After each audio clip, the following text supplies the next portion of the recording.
আসসালামু আলাইকুম everyone, welcome back to my channel. কাছে এবং দূরে যে যেখান থেকে ভিডিওটি দেখছেন, আশা করছি আল্লাহর রহমতে সবাই ভালো আছেন। আমরা আলহামদুলিল্লাহ ভালো আছি। শুরু করলাম নতুন আরেকটি ব্লগ। আমি ব্লগটা শুরু করেছিলাম সোমবার দুপুরবেলা থেকে। এখন হচ্ছে আমরা চলে যাচ্ছি আমার বড় আপুর বাড়িতে। সিএনজি থেকে নেমে আমরা একটা অটোরিকশা নিয়েছি, এখন হচ্ছে আপুর বাড়িতে চলে যাচ্ছি। তো আমরা হচ্ছে দুপুরবেলা হয়ে গেছে বাড়িতে বাসা থেকে, যেহেতু নাফিসা মাদ্রাসায় গিয়েছিল, ও ক্লাস করে তারপরে এসেছে, তারপর হচ্ছে আমরা বাইর হয়েছি আর কি। সেই জন্য হচ্ছে একদম দুপুর হয়ে গেছে, প্রায় 1টা বেজে গিয়েছে। তো আসার পর আপু হচ্ছে এখানে নাস্তা দিয়েছে, আমি না করছি নাস্তা না দেওয়ার জন্য, যেহেতু এখন ভাত খাওয়ার সময় হয়ে গিয়েছে, নাস্তা খেলে একদম আর ভাত খাওয়া হবে না। তারপর আপু বারণ শুনে নাই, এখানে পিঠা দিয়েছে, সাথে ফল মিষ্টি চাও দিয়েছে। আপু হচ্ছে অনেক রকমের হাতের পিঠা বানিয়েছে। তো আমার সব আপুরা হচ্ছে আজকে এখানে, সব আপুরা বলতে আমরা 4জন আপু এখানে একসাথে হয়েছি। 2টা তো হচ্ছে চট্টগ্রামের, তারা তো আসতে পারেনি। এই পাকন পিঠাগুলো হচ্ছে আপুর জায় বানিয়েছে। তো আপুর যা হচ্ছে অনেক সুন্দর করে পাকন পিঠা তৈরি করে, তো ভাবির হাতের পিঠাগুলো কিন্তু অনেক মজা হয়েছে। তারপর হচ্ছে একদম নাস্তা করে সাথে সাথে দুপুরে খাওয়া দাওয়া শুরু করে দিলাম। তো সবাই খেয়ে ফেলেছে, আমরা এখন মহিলারা বসে খাবো আর কি। এখানে রোস্ট ছিল 2 ধরনের, চিংড়ি মাছ, তারপর হচ্ছে কাতল মাছ, সাথে ছিল সালাদ। এখানে হচ্ছে ছোট মাছ রান্না করেছে, তারপর হচ্ছে ভর্তা করেছে। এখানে হচ্ছে সিমের বিচি দিয়ে মাছের মাথা দিয়ে রান্না করেছে, সবজি রান্না করেছে, সাথে হচ্ছে ডিম ভুনা, তারপর হচ্ছে পোলাও, আর এদিকে হচ্ছে এখানে কাবাব করেছে মাছের।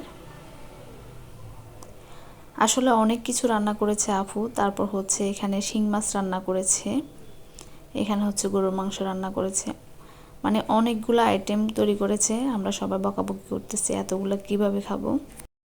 তারপর হচ্ছে দুপুরবেলা খেয়ে আমরা একটু হাঁটতে বের হলাম। আর ওইদিকে তো নাফিসাকে দেখুন, ও তো মানে মহা খুশি, ও হচ্ছে এত জোরে দৌড়াচ্ছিল। তো ওই যে মধ্যখানে একটা সরিষা ক্ষেত দেখা যাচ্ছে, তো আমরা হচ্ছে সেই দিকে যাচ্ছি আর কি। অনেক ভালো লাগতেছে, খুবই ঝলমলে রোদ ছিল। আমরা হচ্ছে সবাই মিলে একসাথে বের হয়েছে, ওইদিকে হচ্ছে আপুদের বাড়ি, আর আমরা হচ্ছে এখানে জমির মধ্যে হাঁটতেছি আর কি। তো এই জমিগুলোতে সবগুলোতে হচ্ছে সরিষা চাষ করা হয়েছে আর কি, এখনও গাছগুলো ছোট ছোট। এই সবগুলো হলে জানি কত সুন্দর লাগবে, আল্লাহ জানে। তো একটা সরিষা খেতে অনেক সুন্দর সুন্দর ফুল এসেছে, মানে এত ভালো লাগতেছে কি আর বলবো। আমরা তো পুরাই অবাক হয়ে গেছে, অনেকগুলো টিকটক করা হয়ে গিয়েছে ইতিমধ্যে। আর পুরো চারিদিকে একদম সরিষা ফুলের গ্রানে মোমো করতেছে, অনেক ভালো লাগতেছে। তো আমরা হচ্ছে অনেকক্ষণ এখানে ছিলাম, ছবি তুলেছি, ভিডিও করেছি, তো মজাও করেছি এটা আর কি। আপনাদের কাছে কেমন লাগতেছে অবশ্যই একটা করে কমেন্টস করে জানাবেন। তারপর হচ্ছে বাড়িতে চলে গেলাম। এদিকে হচ্ছে আপু যায় নাস্তা তৈরি করেছে, নুডলস করেছে, সাথে চা বিস্কিট পিঠা এগুলো দিয়েছে।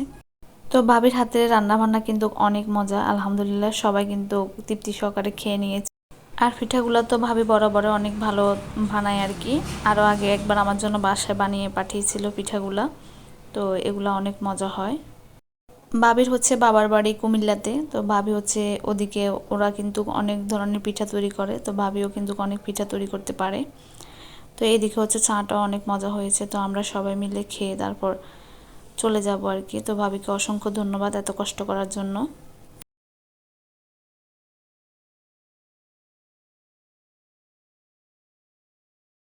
তারপর হচ্ছে এখানে আমরা গাড়ির জন্য ওয়েট করতেছিলাম। তো এদিকে হচ্ছে খুব সুন্দর একটা লাউ গাছে অনেকগুলো লাউ ধরে আছে, দেখা যাচ্ছে না। লাউ গাছটা দেখে অনেক সুন্দর লাগতেছে, পাতাগুলো একদম কচি কচি ছিল। আর এদিকে হচ্ছে মূলও আছে সাথে।